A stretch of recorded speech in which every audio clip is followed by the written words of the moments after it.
and there's currently no sign of a deal being completed ahead of this year's European elections. Excise duty and VAT is not currently charged on kerosene for most flights out of Ireland Well, for more on this, I'm joined now in the studio by Green Party MEP Ciaran Cuffe and Eoghan Corry. So, Ciaran, will you tell us exactly what the lay of the land here, like what is being proposed by the EU and how might it work?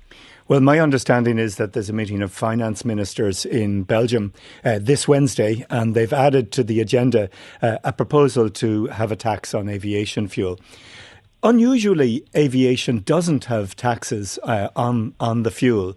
And if we take road transport or trains or even buses, most countries have some form of taxes. It could be value-added tax, it could be carbon tax, it could be other forms of tax.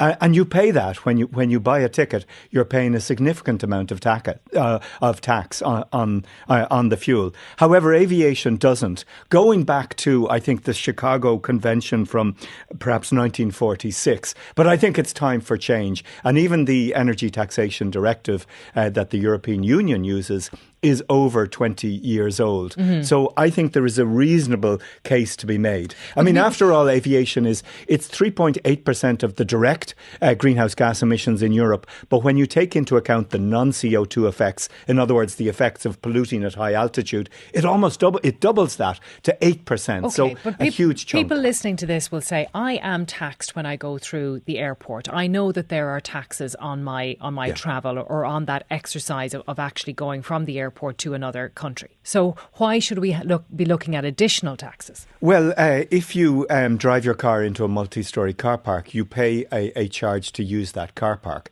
in the same way as you pay to use the airport. But when it comes to getting from that airport to another airport far away, you're not being taxed on that fuel. Mm-hmm. Whereas the car driver, when you fill up your car with petrol or diesel or even electricity, you're paying a whack load of taxes. You're paying on diesel, I think the AA says 52% of what you pay for the litre of diesel is taxes, 56% on petrol.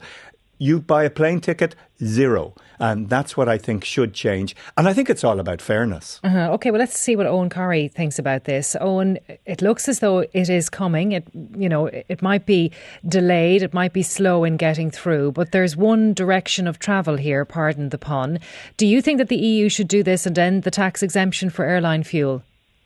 No, I don't. And, you say it's coming. Since the Chicago Convention in 1944, we've seen lots of attempts to dismantle any bits of it that they can. It's going to be a big deal to dismantle it. It's going to be a big deal to reconvene something that is worldwide, completely in sort of a divided world. And what we generally see governments do and politicians do down the years is, hey, I want a slice of that. Let's put a aviation tax on aviation fuel and make money for ourselves. But every time they go into it and look at it, the consequences of dismantling a worldwide system become a little bit more complicated than they would have anticipated. Now, what Ciaran is talking about there is the revisiting of a 2003 convention, which actually allows countries to impose a tax on aviation fuel on domestic flights. That facility is already there, but it's not there for international flights because of the Chicago Convention. And you say nobody uses that. Nobody uses the 2003 directive. Why? Well, Netherlands, interestingly enough, used it for a little while and seem to have backed off it. The reason really is that the Netherlands is the size of Munster. If it applied in Ireland would mean taxing the Kerry and Donegal domestic routes, which are the ones that are subsidised by PSO. So what we see with a lot of European countries doing is making talking a lot about domestic, what they can do within domestic flights. The French brought in a directive that they won't have domestic flights where there is a rail service and all. It only affected 3 routes from their secondary airport. They're all very careful to exclude anything that will affect international traffic. Can I ask you why then, Eoghan? There's something you said there that I want to pick up on. You said that every time countries look at this and look at taxing aviation fuel, they back away from it. Why? Because it would mean dismantling Chicago.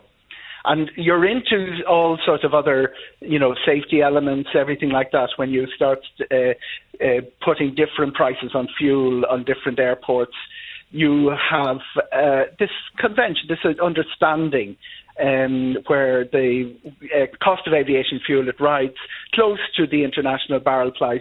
It separates a little bit. Occasionally it gets separated by a large margin. That happens at the end of 2023.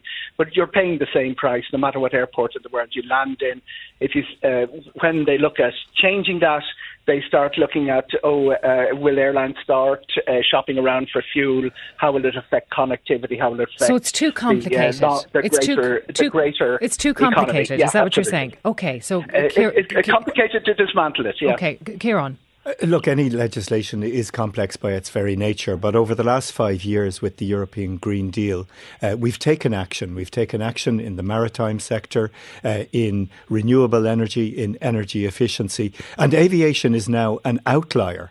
And I certainly think at a time when we've tractors on the streets of many cities around Europe, I can't look farmers in the eye and say, you deserve a special deal when aviation is let off scot-free. I think we have to take action, and aviation is, in a sense, the elephant in the room, and it is a significant proportion of greenhouse gas emissions in Europe. I think it makes sense to tackle it. The UK, actually, our nearest neighbour, already has, with as the ESRI has pointed out in an excellent study, have taxes on fares that are at range from €13, I think, up to €170. Outside of domestic. Outside of domestic. And then, as Eoghan pointed out, France does tackle short-haul aviation, and I think there can be certainly an argument for that. But look, I think a principle of good governance is that you tax the bad stuff and encourage the good stuff. And I think when it comes to the climate challenge that we have at the moment, I certainly don't think that aviation should be let off scot-free, particularly when airlines are making record profits. Well, this is what we hear from, Eoghan, we hear from the farmers' lobbies all of the time. Why is all the attention focused on agriculture when the airlines are, as Ciaran says, getting off scot-free? It's very interesting. Ireland isn't a country that has coal mines or produces oil, and the two things that we're being hectored on are food production and aviation, which we do. It would be really disastrous economically for us to get out of the food production and aviation businesses. But that's back to Ciaran's point where he mentions the UK legislation. That has nothing to do with the taxing of jet fuel. In fact, what most governments, when they look at taxing jet fuel, they look at other ways. They say, can't be done. Let's look at doing it some other way. And that's been happening worldwide. I travel a lot. The average is 33% of your air ticket goes and taxes already. So, moving away, what they do is they look at fuel and say, okay, that's too complicated and it has a safety element. Let's tax aviation. As Ciaran says, tax the bad stuff. Let's tax it in some other way. And that's what's been happening worldwide. We famously had a couple of taxes here. You also got to remember, the elephant in the room is the phrase Ciaran uses, but it's aviation is 2% of emissions. And the industry... 3.8 in the EU, and that's not taking into account the non-CO2 effects. Yeah, well, I'm talking worldwide. I mean, it's between 2 and 3%. And, there isn't that much of a difference between them. But you would actually, if you survey the discussion on this, aviation is the one that is brought up repeatedly because it probably is more difficult to tackle the actual production of fossil fuels, which is such a major economic player worldwide. And we saw that at the different COP summits. I was at a couple of them, but the latest one is the first one to actually sit down and start talking about the producers. The aviation is the consumer. This is really important. Okay. It's a consumer of fossil fuels. It wouldn't consume fossil fuels if it had an alternative. It isn't going to get an alternative quickly. And what Ciaran and his party and his fellow politicians might be doing is moving towards pushing it along a way by making sustainable aviation fuel available. There are no incentives in Europe. Sadly, America, which isn't known for its climate action, is leading Europe in incentivising the production of SAF.